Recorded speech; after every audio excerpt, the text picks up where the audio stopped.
الحمدللہ اللہ تعالیٰ کے لاکھ شکر ہے، مالک الملک نے اپنی یاد کی توفیق کو موقع عطا فرمایا۔ لاکھوں اور کروڑ درود حضرت محمد مصطفیٰ صلی اللہ علیہ وسلم جن کی طفیل مالک الملک نے یہ مہربانی فرمائی۔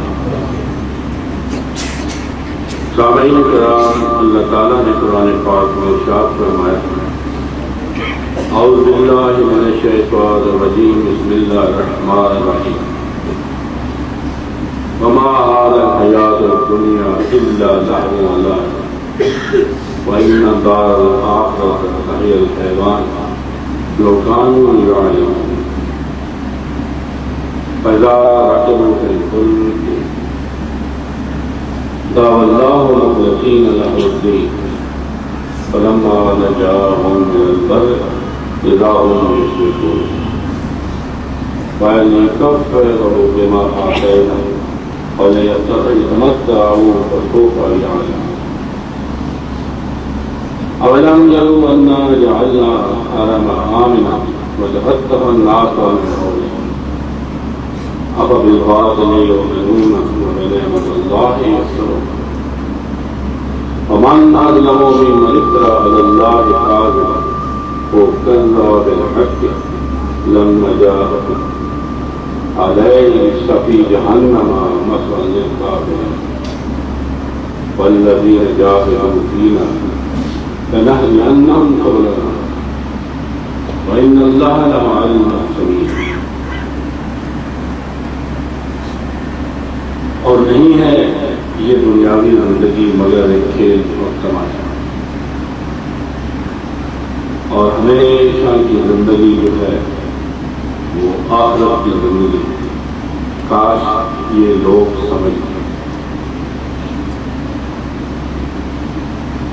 اور جب یہ کشتی پر سوار ہوتے ہیں تو اللہ کے نہیں اپنا خالق دین کر کے اسے یاد کرتے ہیں، اور جب ہم اپنی منزل پر دنیا کی خشکی میں پہنچا دیتے ہیں تو پھر شروع کر دیتے ہیں۔ یہ کفر کر لیں ہماری نعمتوں سے اور فائدہ اٹھا لیں، عنقریب جان لیں۔ کیا یہ نہیں دیکھتے کہ ہم نے ہی حرم کو امن والی جگہ بنائی جس کے ارد گرد کوشش کیا جاتا ہے لوگوں کو؟ کیا کو جھٹلاتے ہیں اور اللہ کی نعمتوں کی ناشکری کرتے ہیں؟ اس سے بڑا اور کون ظالم ہوگا جو اللہ پر بہتان باندھتا ہے اور جھٹلاتا ہے حق کو جب اس کے پاس آئے؟ کیا کفار کا جہنم میں ٹھکانا نہیں؟ اور جو لوگ ہمارے راستے میں کوشش کرتے ہیں ہم ضرور انہیں اپنا راستہ دکھاتے ہیں، اور بے شک اللہ تعالیٰ احسان کرنے والوں کے ساتھ۔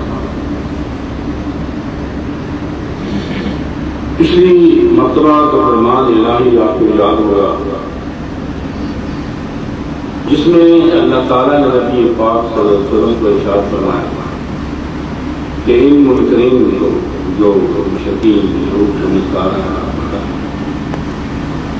کہ اللہ تعالیٰ دیکھ رہا ہے اور خوب سننے اور جاننے والا ہے، میرے عمل کو بھی اور تمہارے عمل کو بھی۔ میں تمہیں نجات کی طرف بلاتا ہوں، اپنے مالک اور خالق کی طرف بلاتا ہوں، سرفروئی اور سرفرازی کی طرف بلاتا ہوں، دونوں جہانوں کی خوشی کی طرف بلاتا ہوں، اور تم مجھے ہی تکلیفیں دیتے ہو اور اس حقیقت سے منہ موڑ کر بتوں کو سجدے کرتے ہو، ان کی طرف کرو۔ کتنا بڑا ظلم کرتے ہو، اور اس ظلم پر بڑا ظلم یہ کرتے ہو کہ پھر غرور اور تکبر سے کہتے ہیں کہ لاؤ عذاب جس کا ہم سے وعدہ کرتے ہو، جس سے ہمیں ڈراتے ہو۔ جنہیں کہہ دو کہ عذاب ان کے کہنے پر نہ آئے گا نہ ان کے کہنے پر چلے گا. عذاب جب آئے گا تو اچانک آئے گا اور ان کو اوپر نیچے دائیں بائیں سے لگے رہے گا اور اس وقت کے لیے کہا جائے گا کہ اب چکو مزہ اپنے اعمال کا اور اپنے رفتار کا.